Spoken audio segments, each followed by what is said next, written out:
Hey guys, it's Adam from Unbelievable English, and I'd like to spend a little bit of time today talking about how to read effectively, whether it's in your language, in a second language, how to read and really get the most out of what you're reading, really understand it the best, how to do what you want to do, absorbing the information, learning something new, and doing it in a way that is efficient, that is good for the way that your brain works, that is enjoyable. So let's talk about it. The first thing you always want to do when you're reading something, guys, you always want to read straight through. Now, what does that mean? That depends on how good a reader you are and how comfortable you are. What I mean by read straight through is I want you to take a chunk of text, whether it's a page, a paragraph, a line. We really want to try to do more than a line. A paragraph, a page, a chapter. That sounds better. And I want you to just read it and enjoy it and absorb as much information as you can. Don't stop for words you don't understand. Don't look anything up. Don't take notes. Just read and absorb. Okay? That's the first thing you're going to do. You're going to read straight through for a chunk, and you're going to kind of get as much as you can out of that. Then you go back, and now we're going to actively read. We're going to have a pen in hand. We're going to have a highlighter ready. We're going to have a pad of paper next to us, and we're going to actively read through.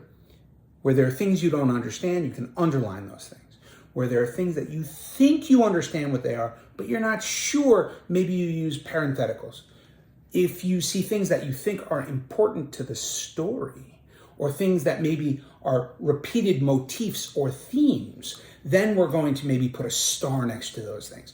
So we're going to have our own kind of system for remembering what each thing is, and we're going to take notes in the book, on the book, and next to us.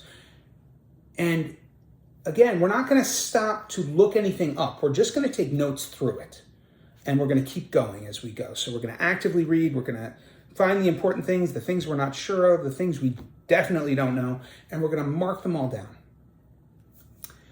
And then here's where things get interesting. Here's where we start to go to the next step. You go back for that third time now.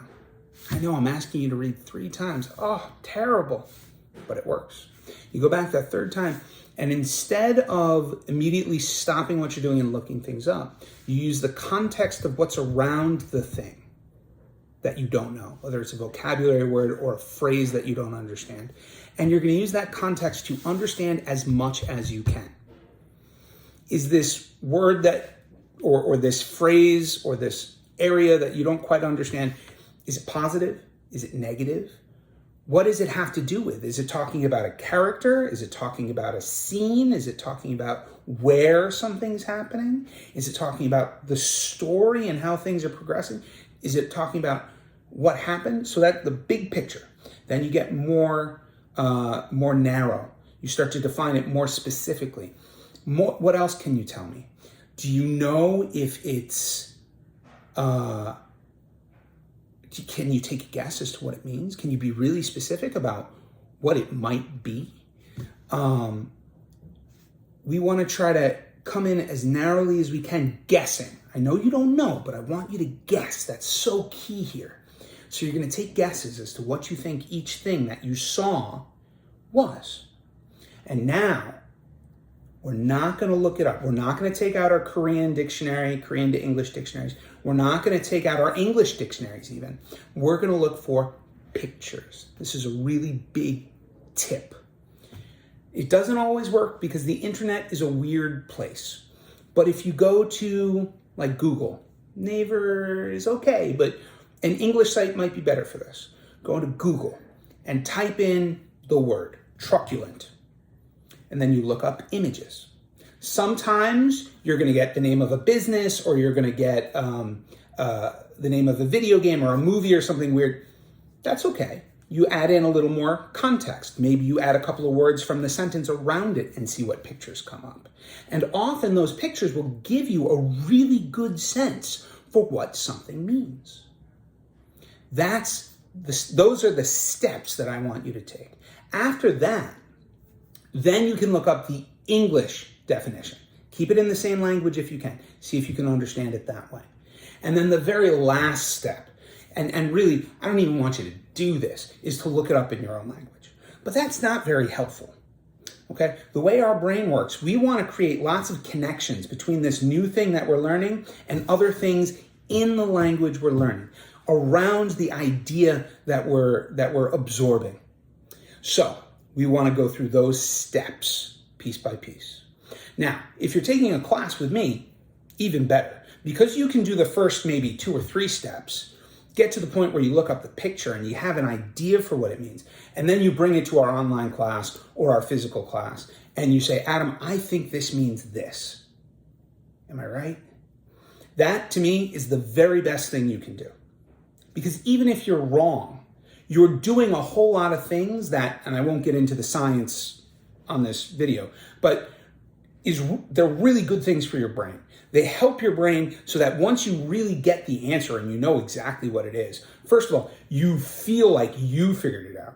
And even if you were wrong, you've put yourself in a really good position so that when I tell you or you learn what the answer is, you're going to remember it. You're going to keep it with you forever. You're not really going to have to go back and study it all that much. Now, the key to that, the key to keeping anything that you learn is that you have to use it. You have to show your brain that and yourself that you know what it is, and you have to use it repeatedly. If you can start using it and showing yourself that you know what it is, then it's going to stick with you. It's not going to go anywhere. You're going to have it forever. So reading in English or in Hangul or in any other language is about context and understanding the big picture first. This is called top-down reading. We want to be able to see the whole forest.